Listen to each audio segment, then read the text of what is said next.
Selon l'édition 2014-2015 du rapport mondial sur la compétitivité, le gouvernement rwandais se classe au 7e rang en ce qui concerne l'efficacité dans la gestion publique. Ce pays se trouve ainsi devant des nations comme la Suisse 9e ou le Luxembourg 10e. Selon le World Economic Forum qui a publié ce rapport, le classement du Rwanda s'explique en grande partie par le niveau de gaspillage très bas en ce qui concerne les dépenses gouvernementales. En Afrique, le Rwanda est suivi par l'île Maurice qui se classe 26e et l'Afrique du Sud 32e. Dans l'est du continent, il se classe très loin devant le Kenya qui vient en 51e position ou l'Ouganda 79e. Les réserves de change de l'Algérie ont perdu 19,02 milliards de dollars entre le 31 décembre 2014 et le 31 mars 2015.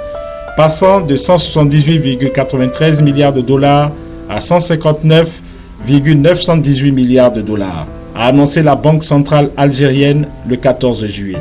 La Banque centrale souligne pour autant que le niveau actuel des réserves de change reste adéquat pour faire face aux chocs externes en situation de très faible dette extérieure qui a atteint 3,383 milliards de dollars à fin mars 2015. Une situation financière qui pourrait lui envier bien des pays développés. Les hydrocarbures représentent 95% des recettes extérieures de l'Algérie et contribuent à hauteur de 60% au budget de l'État.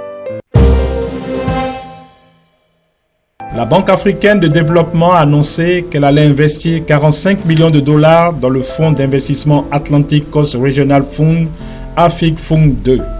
Doté de 300 millions de dollars, AFIC Fund 2 est un fonds multisectoriel qui se concentre sur la région de l'Afrique de l'Ouest ainsi que sur l'Afrique de l'Est et centrale. Il est géré par l'Advanced Finance and Investment Group, AFIC Fund, une firme de private equity enregistrée à Maurice et ayant des bureaux à Dakar, Johannesburg et Washington.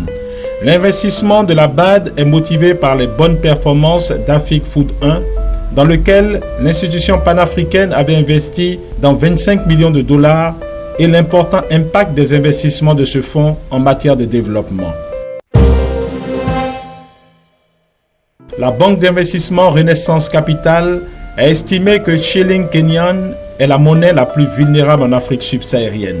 Selon Renaissance Capital, la mauvaise performance attendue du shilling kenyan s'expliquerait essentiellement par la surévaluation de cette monnaie qui se révèle clairement à travers les écarts que présente son taux de change